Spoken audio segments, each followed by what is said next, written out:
नमो शेतकरी योजनेसारख्या इतर सरकारी योजनेचा लाभ घेणाऱ्या महिलांना लाडकी बहीण योजनेचे 1500 नव्हे तर 500 रुपये मिळणार आहेत। यावरून विरोधकांनी सरकारवर जोरदार निशाणा साधला।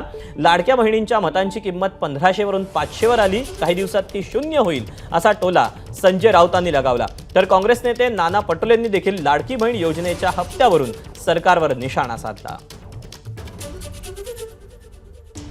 ज्या लाडका बहिणींकडून 1500 रुपयांच्या बदल्यात मतं विकत घेतली तर त्या मतांची किंमत आता 500 वरती आलेली आहे, उद्या ती शून्यावरती येईल।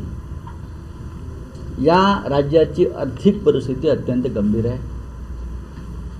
कर्मचाऱ्यांचे पगार द्यायलाही पैसे नाहीत।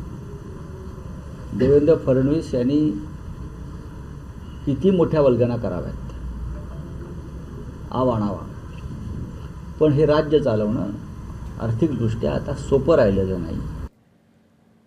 2100 रुपयांच्या प्रतीक्षेत असलेल्या लाडक्या बहिणींना सरकार मोठा धक्का देणार का अशी चर्चा रंगलेली असताना सरकारने मतदान करणाऱ्या महिलांची फसवणूक केल्याचा हल्लाबोल विरोधकांनी केलाय। विरोधक नेमकं काय म्हणतात आपण पाहूया। प्रचंड प्रमाणामध्ये असा आभास निर्माण केला की आम्ही सरसकट या ठिकाणी प्रत्येक महिलेला 1500 रुपये आम्ही देणार आहोत आणि म्हणून त्या वेळेला लोकांना फसवून या सरकारनं त्या लोकांची मतं घेतली, महिलांची मतं घेतली। विश्वासघातानं त्या ठिकाणी महाविकास आघाडीचं सरकार पाडलं। लाडक्या बहिणीला आम्हीच दाखवून तिचे मतं घेण्याचा या सरकारचा प्रयत्न आहे। 1500च्या जागी 2100 रुपये देण्याचा निवडणुकीमध्ये यांनी शब्द दिलेला होता, त्या पद्धतीने जाहीरनाम्यामध्ये सांगितलं होतं, पण आता 500 रुपये देण्याचा निर्णय हे सरकार करते आहे। आणि एकीकडे महागाई वाढवून त्या लाडक्या बहिणीला लुटायचे काम, ते पाप करण्याचं काम या लोकांनी केलेलं आहे। आज जवळपास 8 लाख महिला त्या ठिकाणी कमी करण्याचं पाप सुद्धा या ठिकाणी केलं गेलेलं आहे। गरज सर्व आणि वैद्य मरो, तुमचं काम संपलेलं आहे। आता काय फार अपेक्षा आहे सरकारकडनं ठेवू नका। पुढच्या काही महिन्यात पैसे शून्यावर येणार आहेत। जे काय घ्यायचं होतं ते घेतलेलं आहे। आता तुमची काय त्यांना गरज आहे असं वाटत नाही, त्याच्यामुळे मला वाटतं 2100 जाऊ द्या। 2100 तर होणारच नाही, पण कमीत कमी महिलांनी आता म्हणजे माझ्या भगिनींनी एवढा तरी दबाव निर्माण केला पाहिजे की 1500 तरी दिलेच पाहिजेत। तर महायुती सरकारनं मात्र विरोधक लाडक्या बहीण योजनेवरून भ्रम पसरवत असल्याचं प्रत्युत्तर दिलं। माझ्या लाडक्या बहिणींची पैशात किंमत होऊ शकत नाही। शिंदे साहेबांच्या नेतृत्वाखालच्या सरकारने ही योजना चालू केली। या योजनेचं, या पैशाचं मोल रकमेत या ठिकाणी होऊ शकत नाही। आणि जर काय असं असेल की संजय राऊत म्हणतात तसं की 500 रुपये केले का आणि 1500 रुपये केले का, या बाबतीत अधिकृत भूमिका राज्य सरकारनं अजून कुठलीही घेतलेली नाही। या योजनेच्या ज्या GR मध्ये ज्या अटी होत्या त्या अटी कुठलेही बदललेल्या नाही सरकारने।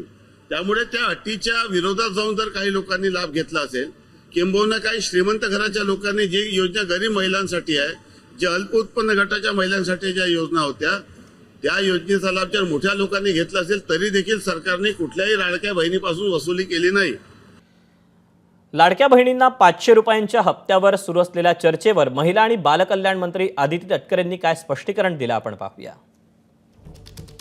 तटकरे म्हणतात, लाडकी बहीण योजनेअंतर्गत 1500 रुपये दरमहा सन्मान निधी दिला जातोय। इतर शासकीय योजनांचा 1500 रुपयांपेक्षा कमी लाभ घेणाऱ्या महिलांना उर्वरित फरकाची रक्कम सन्मान निधी म्हणून वितरित केली जाईल।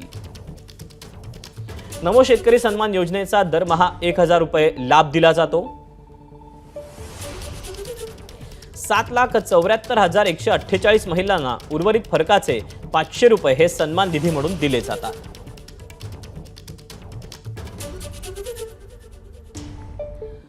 उपमुख्यमंत्री अजित पवारांनीही लाडक्या बहिणींसाठी अर्थसंकल्पात तरतूद करून ठेवल्याचं सांगताना योजना बंद होणार नसल्याचं स्पष्ट केलं।